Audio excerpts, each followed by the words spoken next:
சாலையில் வெள்ளை மற்றும் மஞ்சள் நிறத்தில் கோடுகள் போடப்பட்டிருக்கும். அதுபோல சில கோடுகள் நீளமாகவும் சில கோடுகள் சிறிய அளவிலும் போடப்பட்டிருக்கும்.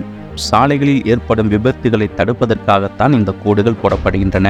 மேலும் நாம் சாலைகளில் எப்படி செல்ல வேண்டும் என்பதை அறிவுறுத்தப்படுவதற்காகவும் இந்த கோடுகள் போடப்படுகின்றன.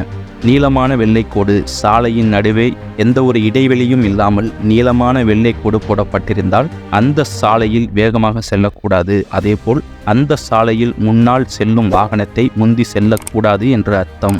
அதேபோல் சாலையில் வெள்ளைக்கோடுகள் இடைவெளி விட்டு போடப்பட்டிருந்தால் இடதுபுறமாக செல்லும் வாகன ஓட்டிகள் முன்னால் செல்லும் வாகனங்களை வலதுபுறம் கவனத்துடன் முந்தி செல்லலாம் என்று அர்த்தம். அதேபோல் அந்த சாலையில் செல்லும் வாகனங்கள் இனி இடைவெளி விட்டு செல்ல வேண்டும் என்று அர்த்தம். சாலையின் நடுவில் ஒரு நீளமான மஞ்சள் கோடு வரையப்பட்டிருந்தால் அது வெளிச்சம் குறைவான பகுதி என்றும் அதில் வேகமாக செல்லக்கூடாது என்றும் அர்த்தம். அதே நேரம் அவசரம் என்றால் மட்டும் முன்னால் செல்லும் வாகனத்தை பாதுகாப்பாக முந்தி செல்லலாம் என்று அர்த்தம். அதுபோல சாலையின் நடுவில் 2 நீளமான மஞ்சள் கோடுகள் போடப்பட்டிருந்தால் அது ஆபத்தான பகுதி என்றும் அந்த சாலையில் முன்னால் செல்லும் வாகனங்கள் முந்தி செல்லக்கூடாது என்றும் கூறுவதற்காகத்தான் 2 நீளமான மஞ்சள் கோடுகள் போடப்பட்டிருக்கின்றன.